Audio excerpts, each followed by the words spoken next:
Right, so we are in the Picture Book Story Lab, and we'll be spending the next 10 weeks together. We're going to go from creating your ideas over this week and next week to creating a draft. We're going to spend weeks 3 and 4 plotting and writing beginnings. We'll spend the middle of the class working on the middle and developing our characters. Then we'll write the end, and then we'll also revise. And this year, or this version of the class, we're going to be experimenting with an AI bot. So the AI bot, just to be clear, is it doesn't do our work for us. It's just a coach and assistant. And I am training it right now. We're going to see how it goes. Uh, there's going to be a bot basically per class, and it's just basically trained on the same things that we go through in class. And I've been training it to also not write for us. So I want to be clear, like this is not for us to take the work out of, take our creativity out of it. It's hopefully to help us clarify. Um, but we'll see how it goes. I'm pretty excited about it. One thing I wanted to tell you that I was really amazed and excited about is AI bots can actually read images, read pictures, and so they can see how pictures and words go together, which I know is a huge help in the beginning when we're writing stories. A lot of times we're writing way too much description. So I think this AI bot can help you cut down the amount of description. Okay, so today we're going to talk about the brain and living a creative life, a little bit of big magic. If you were here with us last year, we actually did a whole class on big magic, but I've integrated some of those ideas um, into this class because to make the best stories, you want to just basically be living a creative life and be a creative person. Then we're going to go through the story framework, and we're going to read, read, read, and make master studies. And lastly, we're going to start developing ideas for children's books. So the resources that you'll have for this week is number one, your notebook. So if you don't have a notebook, I want you to get a notebook. Our reading list. We have actually a new reading list that you can access. You don't have to use our reading list, but it's just something that we've organized for you so that way it's super convenient. Master study guides and examples. I'll be showing you some examples today, but this is what we're basically going to be doing this first week is reading a lot and doing some master studies so you really get to see the framework in practice. And the goal is for you to start living a creative life, get inspiration, and start developing your ideas. So how the brain and creativity works. Again, there's this myth that there's a left side of the brain and the right side of the brain, and that the two parts of the brain are different, and that some people are born creative versus others. And when they studied Albert Einstein's brain, they discovered there was nothing special about Albert Einstein's brain. And so there's no such thing as natural talent. And basically, creativity comes down to integrating the way that you think about things. And we have two modes of the brain. We have the default mode where we're chilling, we're relaxing, we're naturally more creative at this moment. We ask things like, I wonder, what if, I can see. This is why you're always more creative in the morning when you're kind of waking up. You don't have a lot of things in your mind, or when you're walking, or maybe you're in the shower, or you're in between. The idea for Mix came from me when I was riding my bike in New York and I was visiting my editor, and it just kind of came to me. So using that as an intentional thing you do in your life is you have to give yourself space to just wander, to hang out, to be in between. Whether it's going to your favorite coffee shop and just bring your notebook and just, or maybe it's like laying down and taking a nap and thinking about things, just not being so busy. Give yourself enough space. And that's where the default mode of your brain works. And then you have the executive control network part of your brain, which is more analytical. This is the critic. And the critic judges, it's typically not very creative. And the way that creativity happens is a balance between both the analytical and uh, the default network.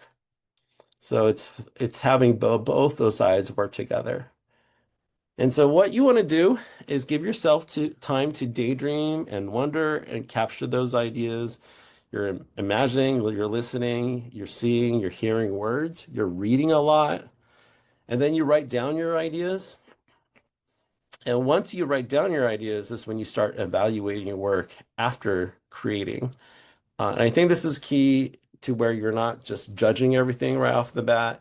You're also not trying to develop work in a way that's analytical. I do teach a story framework, as you know, that we're going to go over, but I don't want you to necessarily be thinking about the framework when you're creating ideas, if that makes sense, right? Like we don't want to be creating from an analytical standpoint. We want to be kids. We want to be creating with wonder. But when we're starting to evaluate our work and start shaping it, that's when we become a little more analytical. And that's how the two sides, or not two sides of the brain, but that's how these different modes work together, right? Give me a thumbs up if that makes sense, right? All right, awesome. So just incorporating some big ideas from Big Magic that I love. And we do have a class on this if you are interested in diving into this book more. We have a class and you can obviously read it. But I love some of the main thoughts in this book, which is living a creative life and in uncovering those jewels that's inside of you. That's what creative living is. I think everyone has very special stories to tell, either from ideas that pop into their head or things that they've experienced really deeply. And we'll be talking about anything. I'm going to tell you a little bit about what I learned about Rebecca's life and how she grew up as a kid, which really informed where this book came from. And that's what we mean by these jewels inside of you. Like, what are the stories that you were meant to tell? And living a creative life is more driven strongly by curiosity than fear. And so being curious is just doing things that you're curious about. And it can be anything. It can be somebody who wants to learn how to skate or someone who is interested in gardening. It's just following those natural instincts and just doing it, not thinking, overthinking it, and then dedicating yourself to spend some time with it. So in the Big Magic book, Elizabeth Gilbert talks about her friend Susan, who just felt like she wanted to start figure skating. And so 3 mornings a week, she woke up early and went to skate without expectations. And she didn't quit her day job. She didn't think that she's going to become a professional skater. She just did it because she loved it. And I think this is the right attitude in going into creative writing is that we're writing stories because that's what we want to do. We love it. We're not necessarily thinking, I'm going to place all this effort and all the success on it being published or it being winning awards. That's really going on the wrong foot, starting on the wrong foot. And for Susan, skating made her feel alive and ageless. And I hope for us, when we're making books, it makes us feel like we're kids again. It makes us feel alive because you're creating, you're so excited about it. I definitely know that's how I feel when everything's in flow. For Susan, she of course never won any championship medals being a skater, but she loves to skate and she still does it. And so I want you to think about what you're curious about besides writing, but that might be something that leads you to a book idea. So here's our first exercise of the day. What is something that you're curious about? So we're going to spend the next 4 minutes kind of writing about making lists. So the first question is make a list of things that you're curious about right now. From that list, what is something that you can just start doing? And lastly, what are some fears you might have around what's keeping you stuck? How are you kind of overthinking things? All right. So, Cindy, let's put the timer on for 4 minutes. Okie dokie. Starting now.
No, baby.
45 more seconds.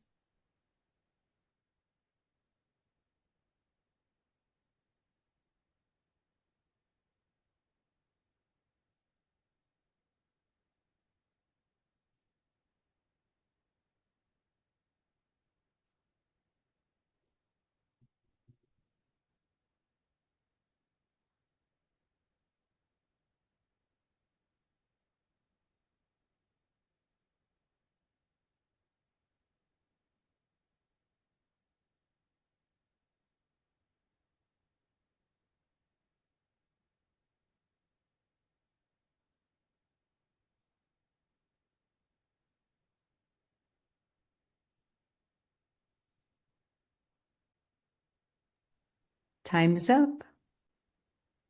All right. Hopefully that gave you some topics to think about for your picture books. So here are some things I am curious and thinking about for a couple of books. One is about sports and how we can learn what we can learn from sports in challenge ourselves and what we can learn from them, and perhaps how they can be some inspirational picture books. I have actually a story that I've written already, but I need to revise it. But what happens to old abandoned homes or schools and how they can be maybe um, stories for kids, maybe in either in a haunted house or perhaps a middle grade novel. And lately, as you know, I've been working with AI and how we can use AI to enhance our creativity. How can we work more efficiently? How can we use AI instead of being afraid of it? And perhaps that could even be some places for stories as well. Okay, so the main three tools that I like to use for creativity and building creative life is from the Artist Way, and that constitutes of morning journaling, daily walks and exercise, and artist states and experiences. So morning journaling is very simple. It's basically just writing your journal every single day in the morning for 3 pages. And if you miss the morning, you can just do it sometime during the day. But I think the main idea is to get in the habit of writing and writing your ideas down. And that is the most important thing in being a writer is to write your ideas down and get used to writing and making a habit. I've been visiting schools, and this is something I've been sharing with students. I remember seeing this amazing documentary on Joan Rivers, where she has a whole library full of every single joke that she's ever written. And if you can see here in this little note card, She wrote a joke here about insincere show people. They give you a compliment and they don't mean it. The worst was little Stevie Wonder or Ray Charles. He told me he liked my dress.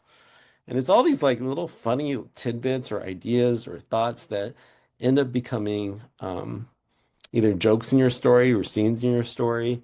And I think that's the magic of living a creative life, right? Is that you're taking the time to not just be imaginative and be a playful person, but you're taking the time to actually write those ideas down.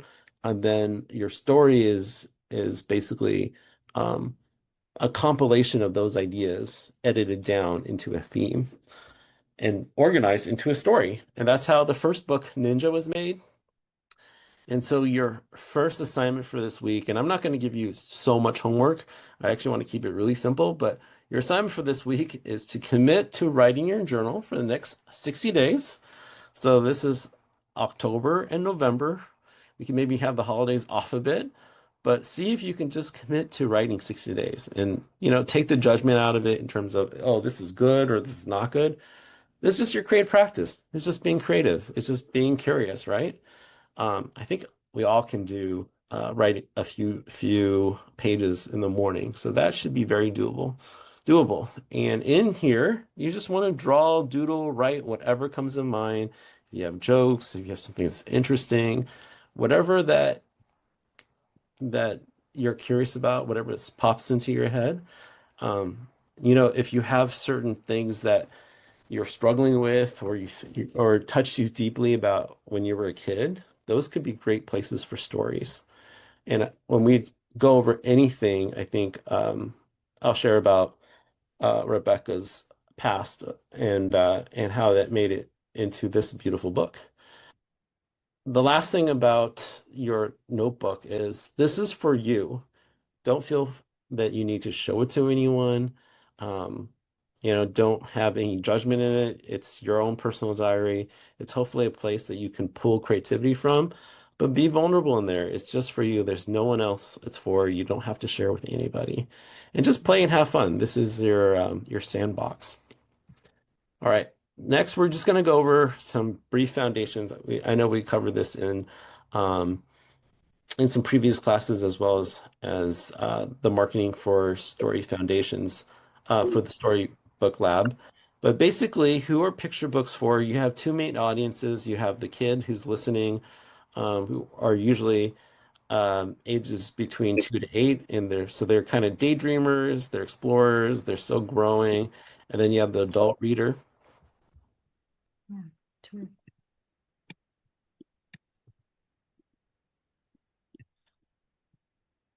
Cindy, I think. Yep. Okay, cool. And so picture books are typically 32 to 40 pages. The manuscript it will usually be less than 700 words. Many manuscripts are less than 250 words. Some are more. But usually the fewer words, the more power. Every word counts, and you want to avoid describing because the pictures should be able to tell everything. And you're really writing the words that complement the pictures and bring that moment to life, right? Kids, of course, they live in the moment. Um, Everything is about that particular moment that they're going through. Things can be a really big deal. And kids, they feel and they feel very deeply. And so you want to write about that very specific age. If we're writing for picture books, we want to write books that talk to that 5-year-old, that 6-year-old, that 7-year-old.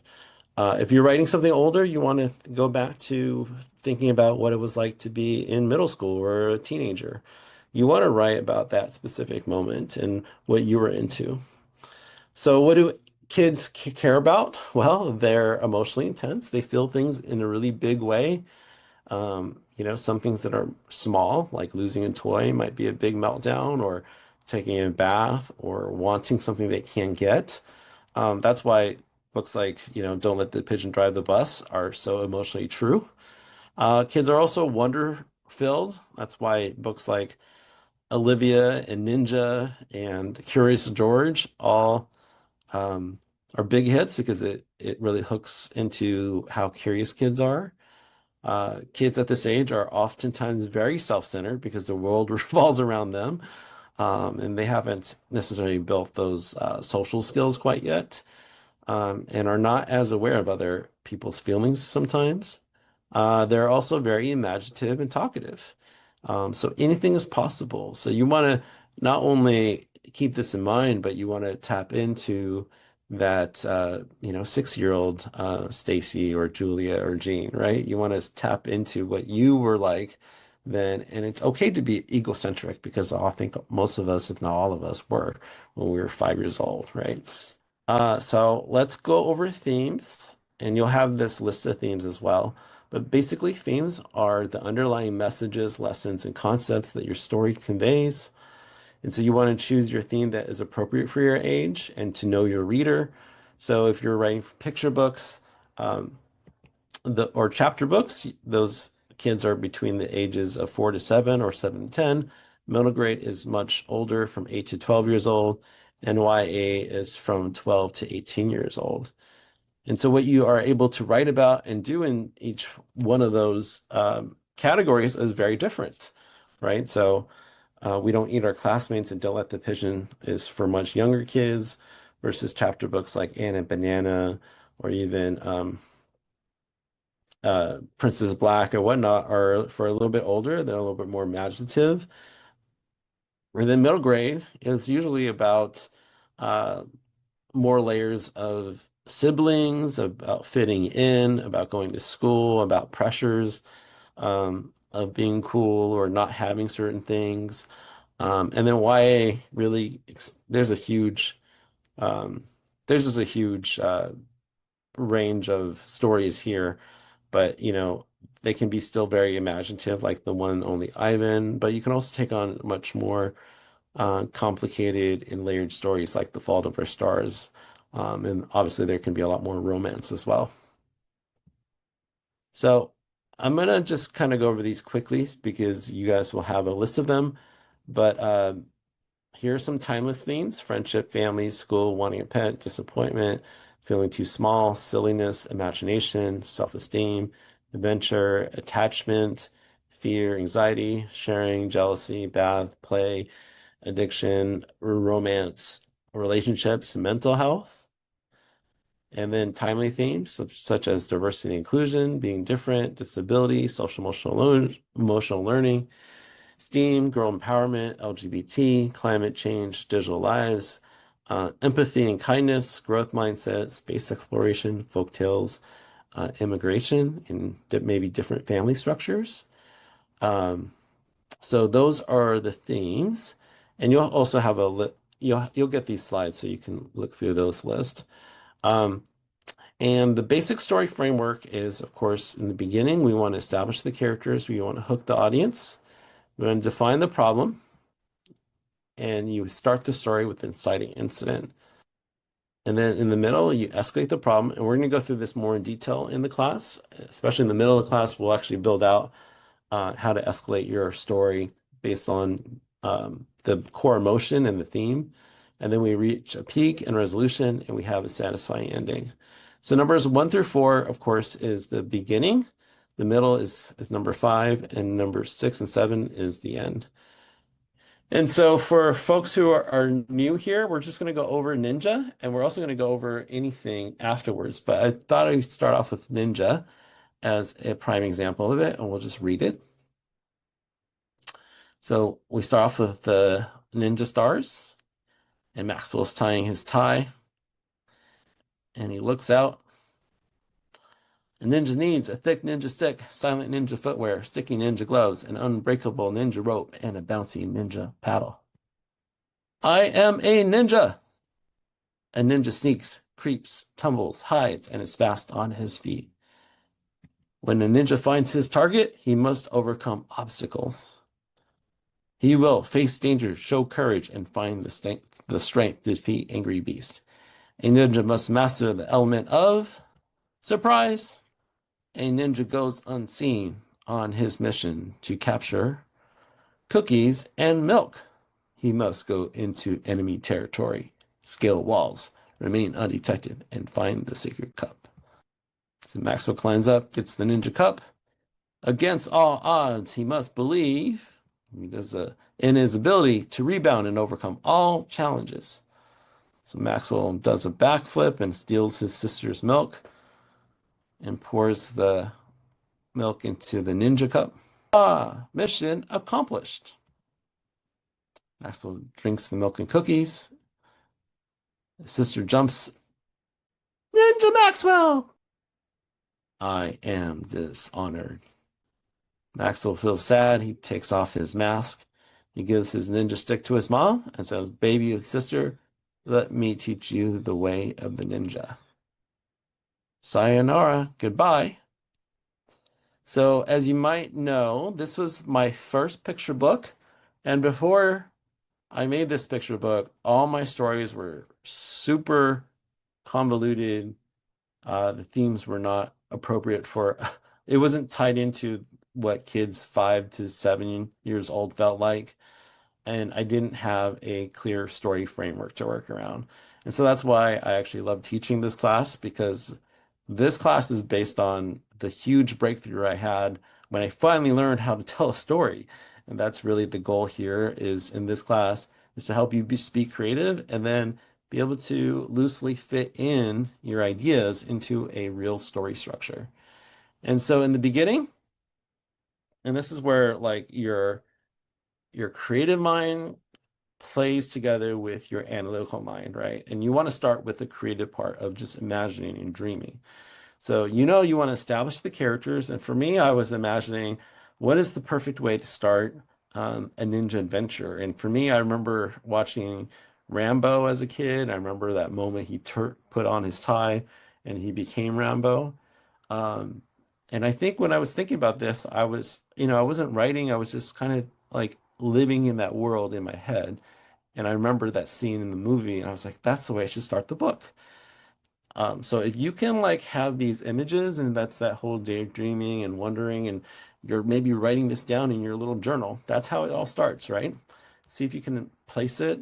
You're imagining who, what, how, where are they, what pains or dreams they might have. And for me, I was thinking about Maxwell being a kid who's raiding his dad's closet, going through his stuff and creating things out of it. And how do they become who they are? That might be backstory, or maybe you're showing how they become who they are. And how does the character see the world? So clearly, in my mind, like Maxwell sees his house as a ninja adventure once he transforms into becoming a ninja. And then so once you create the character, how could this create problems? Next, you want to hook the audience.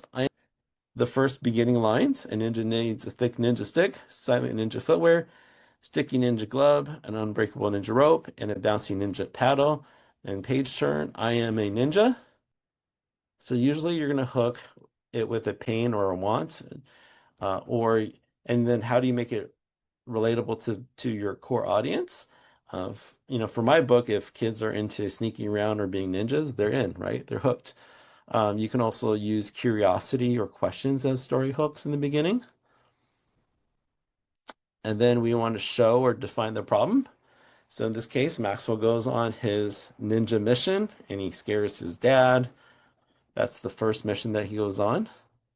And so your problems should come from the main character. We're going to actually do another math study with anything after this one, but the same questions you'll see apply to practically any story that you're reading, especially if they're character-based stories. Sometimes the character will come first, or sometimes the problem will come first. In your creativity, it's sort of like the chicken versus the egg. It doesn't really matter which one comes first for you. You might think about a creative problem that you want to create, or perhaps sometimes you'll think and imagine a very strong character with a strong voice, and let yourself play with that voice, play with that character, see what kind of problems that can come out of that problem, right? Especially if it's like a really um, strong character that has a very distinct personality. And then ask yourself, like, what are the character's pains, hopes, desires, and fears? This is really where the middle of your story is going to come from. So for Maxwell, it was really easy to create a storyline and hopes and fears. So for him, he wants to be a sneaky ninja that accomplishes the secret mission, and so I just had to um, think about what that mission could be. All right, so that is what you're doing in the beginning. Of course, the inciting incident is the event that starts the story. And so, what happens to start the story for Maxwell? It's scaring his dad, and he's on his first mission. And so you can set up your characters and problem before this. That's your setup, and then in the middle, we're going to go through the middle more in the middle of the class. But basically, you want to escalate the problem, and that happens after the inciting incident. A good natural question is how does the problem, whatever the character's feeling or going through or their imagination, how can you make it worse? What's the natural next thing that can happen? What are some challenges the character can go through? What story loops can we open? So story loops are basically plot devices. They can be like uh, riddles, or they can be new events that happen, new questions that you open up in the story. So you're going to be opening up new mysteries or new questions or new plot points. And how does the character change and feel throughout the story? And how does the character change? For Maxwell, he only changes at the climax when his sister falls and he gets busted. And that's the climax of the story. What choices does Maxwell have to make at the end, or what your character makes? So for Maxwell, he finally realizes that being a ninja is fun, but it's not always. Play doesn't always have to be about what he's experiencing by himself. That his sister got hurt because she wanted to play and he didn't involve her, and so then he was able to remedy that, right? So how does the character solve the problem? Ari, how many words did you do that in? There's a question in the chat. I Oh, know ninja, your pictures were powerful and very few words. How many do yeah. you remember? Ninja's less than 250 words. I think it's like Yeah, 220. excellent. Yeah. Thanks. Yeah. And by the way, when you're writing your story, it's okay to overwrite in the beginning. It's also okay to write descriptions if you need them. But that's not your final, right? You're just trying to imagine. So this is like your journal. Just write down everything. Write down um if you can just write down the story from beginning to end, that's a huge accomplishment, right? But just know that that's not the end. And we're going to go through over the next 10 weeks um, in detail about the beginnings, about the middles, and at the ends. So you're going to get story prompts and also examples. But today we're going to really concentrate on the framework and for you to see it in lots of different kinds of stories. So we're going over Ninja right now, but we're going to do a master study together with anything. We're almost there. So in the end, basically Maxwell makes his sister the ninja, and we're going to close story loops. So we closed a lot of story loops earlier, but he completed the niche mission, he got the sacred cup, he got the milk and cookies, and then we opened that loop that his sister falls and he gets in trouble. But we close the loop um, that that he gets out of trouble by making her the ninja. And then lastly, it's like, what kind of feeling do we leave readers with? And that's how you make a satisfying ending. What's the final statement? And so for this book, it's you can be playful, you can get in trouble, but you can also redeem yourself. And sometimes play is better when it's together. So that is the story framework. I hope that made a lot of sense. You can always go back to our recording to rewatch it. But I want to just emphasize you are what you read. And so the main two things for this first week is for you to start writing down every single day, 3 pages, whatever you're curious about, whatever comes to mind. And then I want you to read a lot. You are what you read. So when I read a lot of picture books in art school, and even after art school, that helped me make Ninja. I'm really inspired by Shel Silverstein and how simple and powerful his books are. Particularly The Missing Piece is probably my favorite book ever because it talks about longing and love and trying to find a partner when you feel like something's missing. It's such a adult thing, but he was able to do it in such a simple way. Um, and I think without that book, I would have been inspired to make Mix, which talks obviously about diversity and racism in such a simple, approachable way. So, the more of what you read and what you love to read is going to inform your storytelling. And of course, these are the middle grade novels that inspired me to write Don't Cause Trouble. I was really inspired by how Raina shared about how she, um, fell and had to have braces and how that made her feel alienated, how some friends mistreated her. American Born Chinese was a great way of showing um, how uncomfortable some Asian Americans can feel and not identifying with that part of them. And New Kid was a similar kind of story for African Americans, but being a new kid and what it's like to be an African American in a particular more upscale school, and also coming from the neighborhood that he was at. So I think that all these three books really helped me not only see that I had my own particular story to tell, but also inspired me in how to do it in a very craft-oriented way. And so the more that you read is going to give you more insight. My job as an instructor is just to help you learn frameworks and to give you feedback. But really, the more you read is going to inform a lot of your own stories and your own learning. And so we actually put together for this class a recommending reading list. Of course, it's filled with books that we love. Feel free to read outside of this as well. I'm going to put this in the chat room, and we're also going to have it inside the course. But you can go to storytelleracademy.com/reading list. Let me save this and put it in the chat room. And I'll even show you live what it is. Chat room.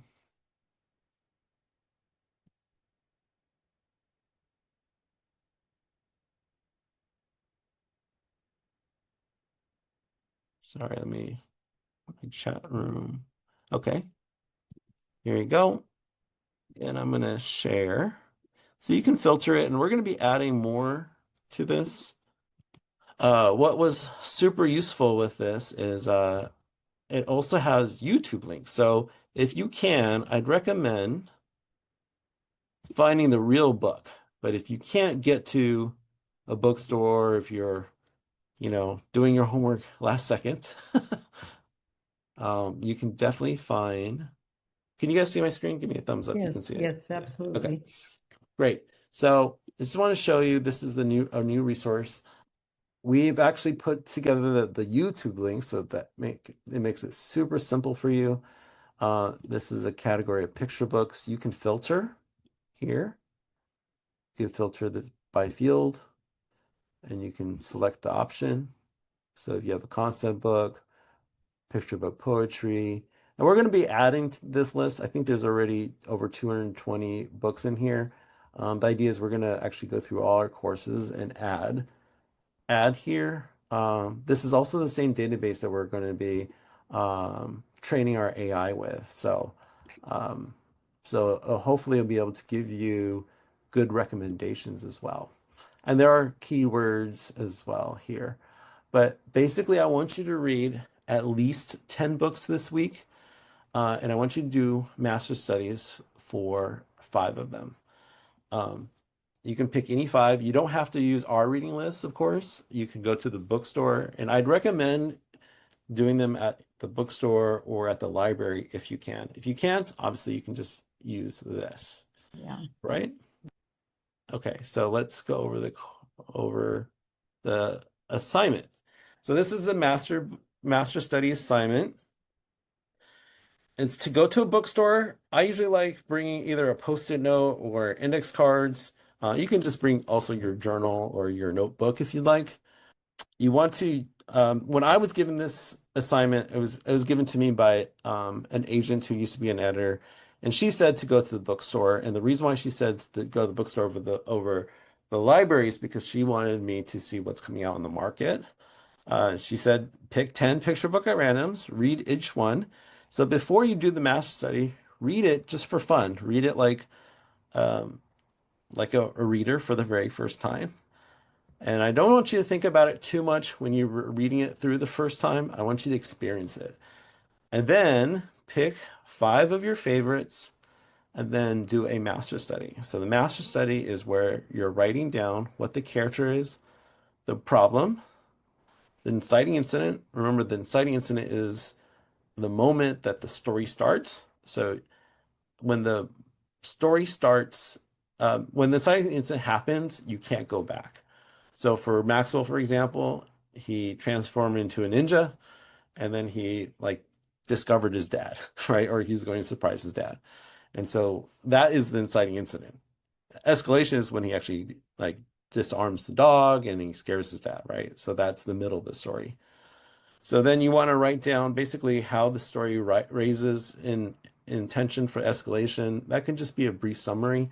Um, and then you're going to write down the resolution. And the last part is to write down the book concept or the it factor. The it factor is like what makes the book special. And so I'm just going to give you some examples. We're also going to have the picture books, I mean, the study, the master study guide for you to download. But here are some examples of what students and what I've done in the past. So on the left is my master study. I still do this assignment even this day. Like it's been my gosh, I think 12 years since I started doing this, but this was the exercise that helped me learn how to tell stories. Honestly, I was like lost for 5 years, but when I started doing this, I actually saw how simple does not mean easy, but I saw how well-crafted stories were put together. And this will help you see how to organize your story. So you can write down these in just little post-it notes, or if you want to write them down and draw pictures. Here's some other examples of like little Elliot. So you can see you can make these notes pretty fast. Who's the character? It's Elliot. What's the problem? Mouse brings little Elliot to an amusement park with lots of big scary things. What's inciting incident? Elliot gets uh, too scared and runs away.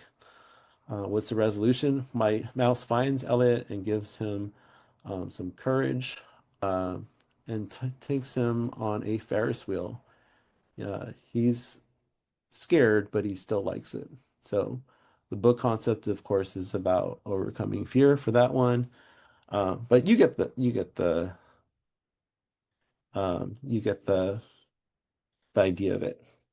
Okay, so I see Rita asks, is the reading list downloadable? You can actually download a CVS if you wanted to download it. I'll show you where. If you look here under tools,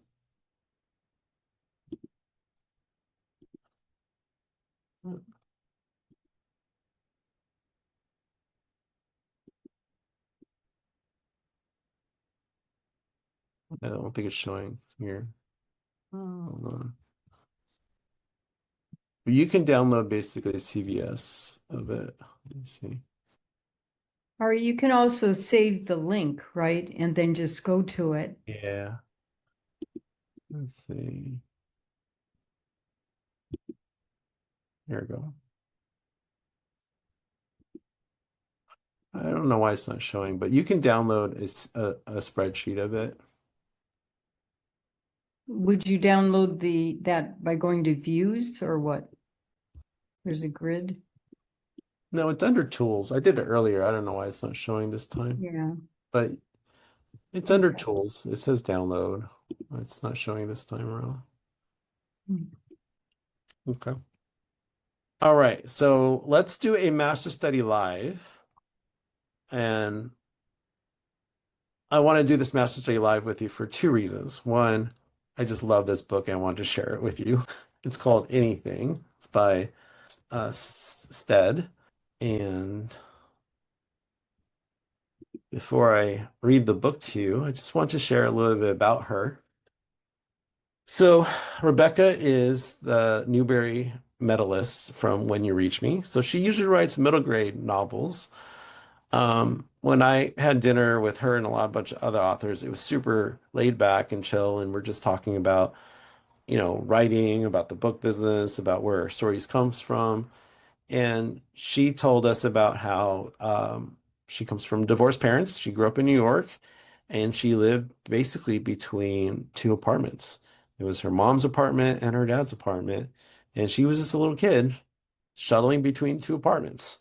Now, is that kid relatable? Yeah. How many people have, like, I think half of marriages end up in divorce, right? Or over half. And so that's a very kid relatable thing.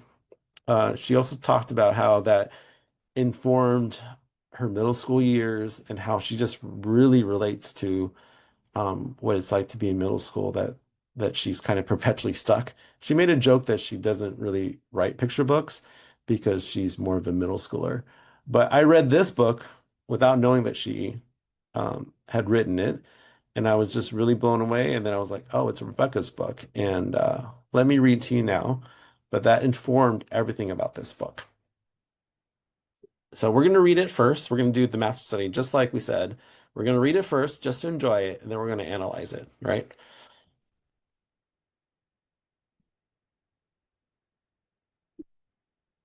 Okay, can you guys see it? Let me know if you can see it. Anything by Rebecca Stead, illustrated by Gracie Zhang. The cake was chocolate. Chocolate is my favorite cake, but something was wrong. Apartments don't have birthdays, I told Daddy. And we just moved in today, so apartment 3B is 0 years old. That's why I put 0 candles on the cake, Daddy said. Plus one for good luck. And then he told me to make a wish. What should I wish for? I said. Anything, Daddy said. Anything? I can wish for very hard things. But Daddy didn't look scared. How many anythings can I wish for? I asked him. He scratched his head. Maybe 3? I already know what my first anything would be. I wish for a rainbow in my new room, I told Daddy. Rainbow is my favorite color. By lunchtime, he was finished. Do you know your second anything? Daddy asked. He looked ready to paint something else. Not yet, I said. I'm saving it. After lunch, we walked to the playground. It had a very tall slide. I like short slides. I made a secret wish that the slide near apartment 3B wasn't so tall. Nothing happened. Next, I picked out a spider plant at the plant store. I carried it back to apartment 3B myself. Daddy carried a ficus. That's a tree. We unpacked books and cups and plates. I made a secret wish that the apartment 3B didn't smell like paint. Paint is not my favorite smell. Nothing happened. By dinner time, I knew my second anything. I wish for the biggest slice of pizza in the whole world, I told Daddy. I was hungry, and pizza is my favorite dinner. Pizza is my favorite dinner, but I wish we were not eating it in apartment 3B. Do you know your third anything? Daddy said. Not yet. After dinner, we played hide and seek. I hid in the coat closet, even though there was barely any room. When Daddy found me and unstuck me, he said, do you know your third anything? Yes, I said. I had been thinking about it. I wish today wasn't Thursday, I said. Thursday was a bath day, and I didn't like the bathtub in apartment 3B. Daddy stood up straight. I have an important announcement, he said. Today is not Thursday. I gave him a hug. It had been a pretty fun birthday for apartment 3B, Daddy said. But I missed our old apartment. I missed the big blue bathtub and the spicy smell inside the coat closet. In the tree outside our kitchen window, I made a secret wish that we never had to move at all. I kept that wish inside while I brushed my teeth. I kept that wish inside while Daddy tucked me into bed with Brown Bear and Green Mouse. And I fell asleep under my rainbow stripe. That wish was still inside me. But then I woke up. A fire engine was passing with loud honks and a siren. Spider plant shadows jumped all over the ceiling, and my rainbow flashed on and off. Daddy! Daddy was there. The fire engine was gone, but that wish was still inside me, squeezing. It wanted to come out. I wish I had one more anything, I told Daddy, because I want to go home. Daddy looked at me. He looked at Brown Bear. He looked at Green Mouse. He opened his arms. All aboard the train to home, he said. I climbed on. Is it a long ride? I said. Yes, a long ride. Are you ready? I pulled my blanket tight around me. Ready, I told him.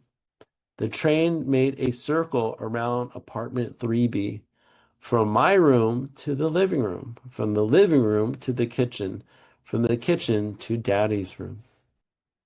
I'm glad we're going home, Daddy said. I squeezed Green Mouse. We made another circle. It was a very long. Is it a very long ride to home? I asked, because I don't want it to be over yet. It's a very long ride, Daddy said. It's not even close to being over. We made another circle.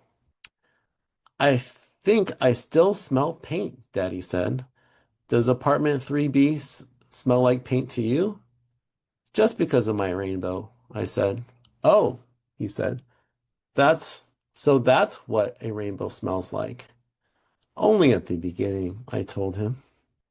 I was getting sleepy, but I wanted to stay on the train to home. We aren't there yet, are we? I asked. Not yet, said Daddy. I will be carrying you for a long time still. I closed my eyes. We made another circle and another one. Are we home now? Yes, Daddy said. Almost.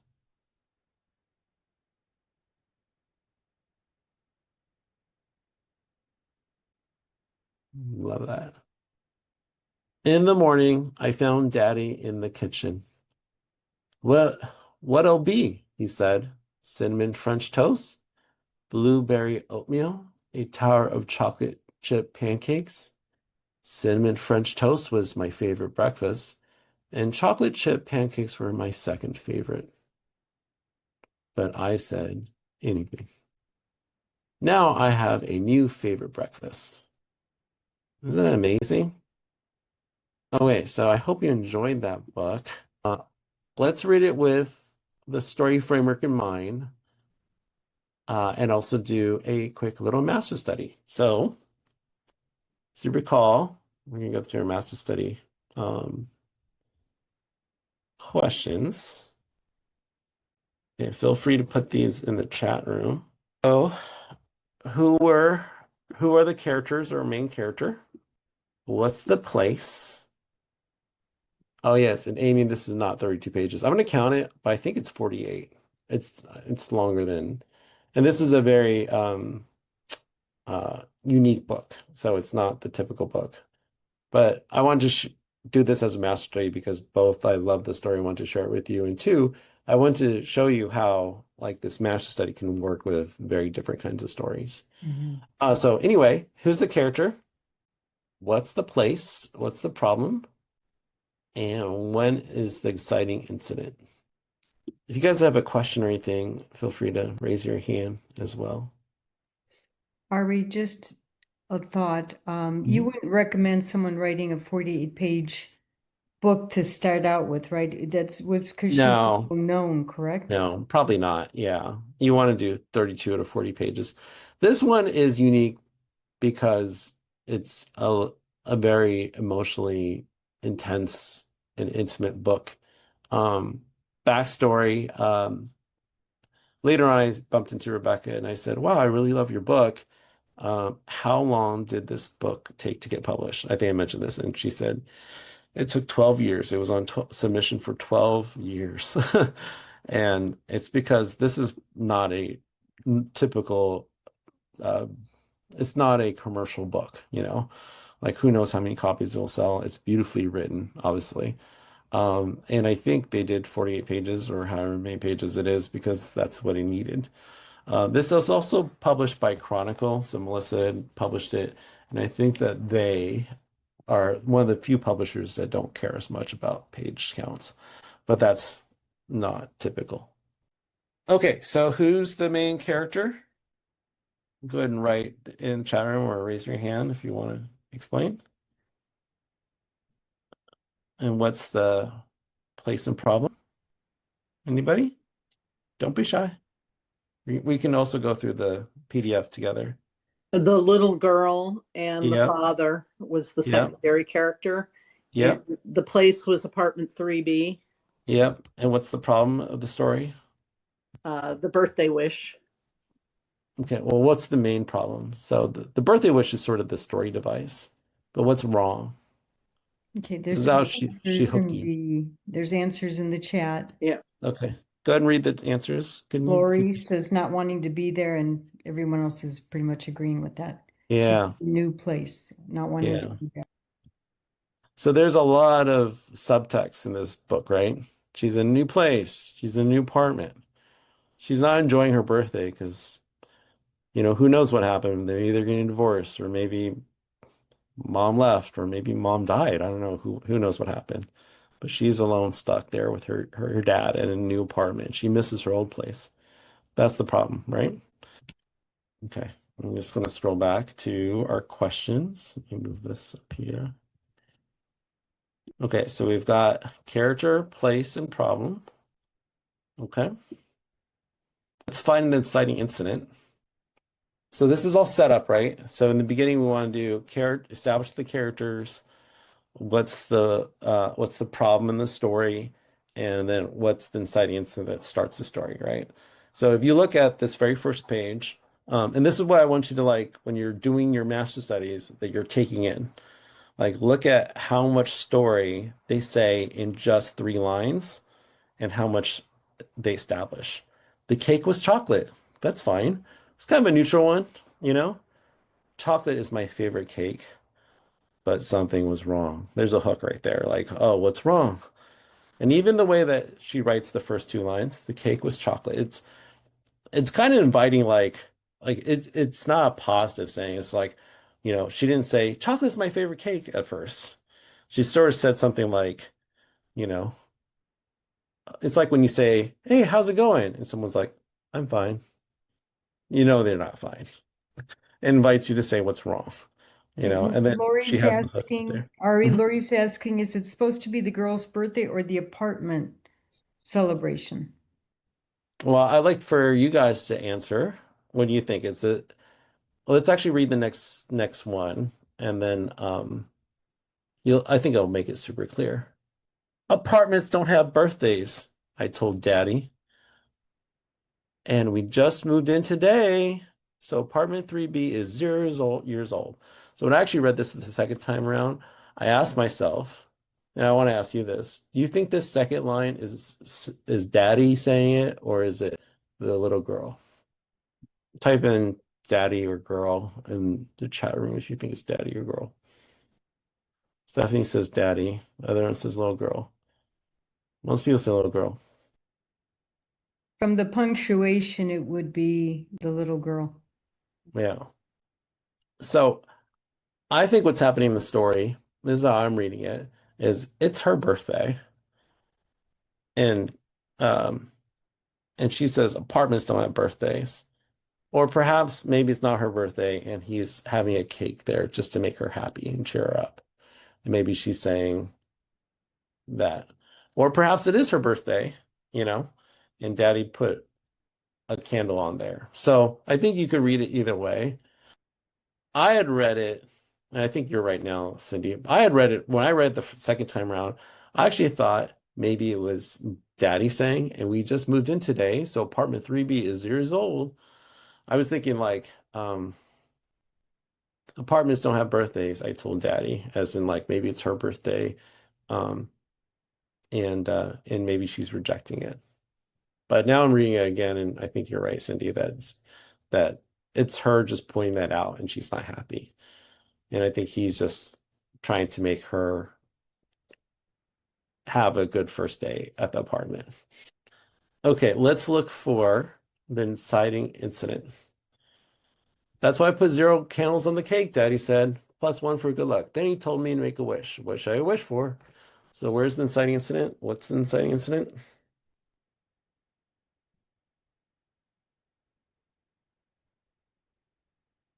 Yeah, you guys all got it. Let's make a wish. And notice that she's doing that on the second spread. All right, good job. So going back to our master study, if we're doing it, we're saying girl, place, girl and dad, place, apartment 3B, problem. She's moved into a new apartment she doesn't want to be in. Inciting incident, dad tells her to make a wish. All right, let's look at how it escalates. All right, everyone's following? Everyone's with me on this master study?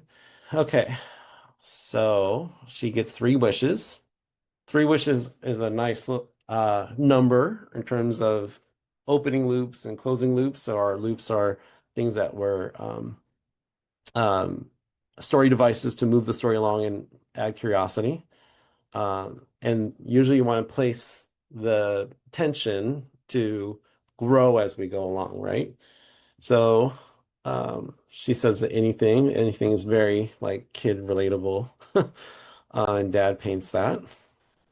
All right, so let me ask you the question because this is in the master study is how does she escalate the story in the middle? So how do we escalate the story? Yeah, secret wishes. So what emotion are we exploring and how do we escalate the tension?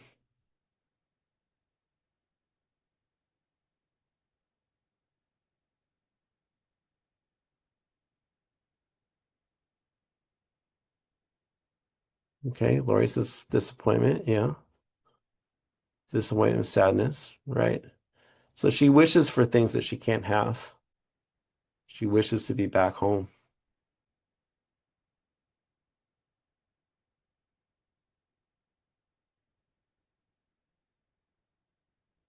But I wish we were not eating in apartment 3B.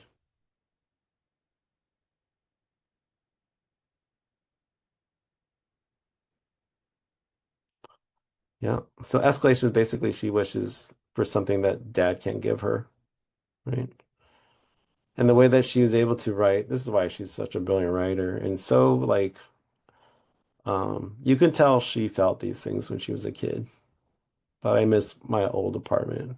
When I read this the first time I wanted to cry. I was like, I miss my old apartment. Miss the big blue bathtub and the spicy smell inside the clothes closet and the tree outside the window. I made a secret wish that we had never moved at all. So that's the escalation, yeah. Yeah. She's wishing for something that she can't have. Yeah. So brilliant. And then, she's stuck in this like loud apartment. So anyway, the escalation is basically she's wishing for something she can't have, which is going back home. All right. So last parts is how does the story resolve? And then let's talk about like why, like what's the it factor / concept in this book. So how does it resolve?